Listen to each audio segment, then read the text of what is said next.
Halo perempuan-perempuan tangguh. Akhirnya kita bersua kembali dalam media kecil ini.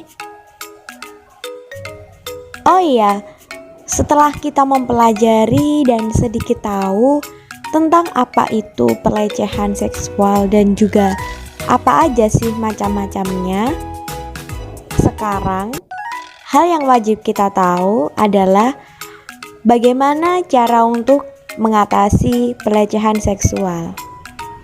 Yuk kita diskusi bareng. Dewasa waktu ini, pelecehan seksual sedang marak terjadi.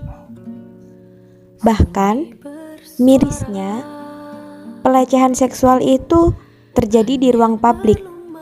Misalnya, di jalan umum, di transportasi umum, bahkan di kampus dan di sekolah. Tak hanya itu, pelecehan seksual juga dapat terjadi oleh siapapun dan kapanpun. Nah, berikut ada beberapa cara untuk mengatasi pelecehan seksual. Barangkali nanti ada tambahan, silakan tulis di kolom komentar ya. Cara yang pertama adalah dengan ditegur. Memang, cara ini adalah cara yang sangat ekstrim, baik kepada diri kita maupun kepada korban. Dalam melakukan upaya ini, kita harus memperhatikan terlebih dahulu bagaimana kondisi yang sedang terjadi. Ataukah mungkin nanti korban lebih parah keadaannya ataupun tidak. Jadi, sebisa mungkin kita harus tahu benar-benar bagaimana kondisi pada saat itu dan bagaimana cara kita agar bisa menyelamatkan diri dan juga korban. Cara yang kedua adalah dialihkan. Cara ini adalah cara yang terbilang cukup aman karena cara ini terjadi seolah-olah karena ketidaksengajaan. Misalnya, seperti saat di transportasi umum, kita bisa bertanya, "Mbak, jarak ke terminal masih jauh ya?" Ataupun, "Mas, apotek dekat sini daerah mana ya?" Selanjutnya, cara ketiga yaitu ditenangkan. Cara ini harus kita lakukan saat kita melihat kejadian pelecehan seksual. Kita bisa melakukannya dengan bertanya keadaannya. Namun, jangan sampai pertanyaan kita menyakiti si korban. Kita cukup menanyakan hal yang sewajarnya saja. Tidak perlu mengorek pertanyaan yang terlalu mendalam dan tidak kita butuhkan. Cara yang keempat yaitu dilaporkan.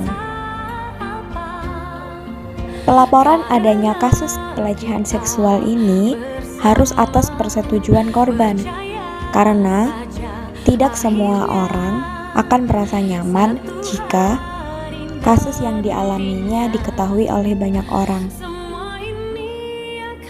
Jika korban bersedia, maka kita bisa melaporkan kepada orang-orang di sekitar kita, misalnya security, orang lain di sekitar kita yang sekiranya mampu untuk diajak bekerja sama, dan lain sejenisnya. Selanjutnya, cara yang kelima yaitu direkam. Tujuan merekam dari adanya kasus pelecehan seksual adalah membantu korban dalam pelaporan masalah kepada pihak yang berwajib, yang mana hasil rekaman ini nanti bisa dijadikan sebagai bahan bukti dan penguat si korban. Jangan sampai kita justru malah yang menyebarluaskan hasil rekaman pelecehan seksual tersebut. Nah, untuk melengkapi data-datanya, sebaiknya kita tunjukkan lokasi-lokasi yang strategis dari kejadian itu. Kemudian kita bisa juga menunjukkan bangunan-bangunan populer yang ada di sekitar sana. Kemudian tidak lupa kita juga harus menunjukkan kapan kejadian tersebut berlangsung. Perkembangan teknologi menciptakan banyak dampak, yakni dampak positif dan juga dampak negatif.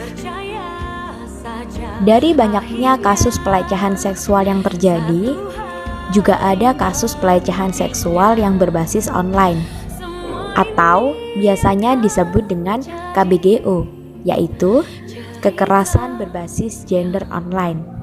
Nah, jika kita mengetahui adanya kasus pelecehan seksual berbasis online ini, kita juga harus melakukan pengaduan.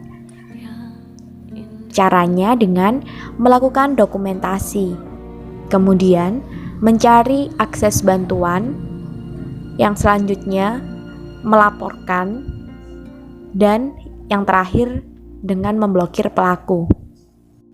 Hal-hal tersebut dilakukan agar ada ekosistem digital yang bersinergi, serta mengajarkan kepada pengguna digital untuk bijak dan kritis. Tak lain dari halnya itu, kita juga harus berupaya untuk menciptakan teknologi yang ramah gender, serta harus melindungi regulasi data pribadi.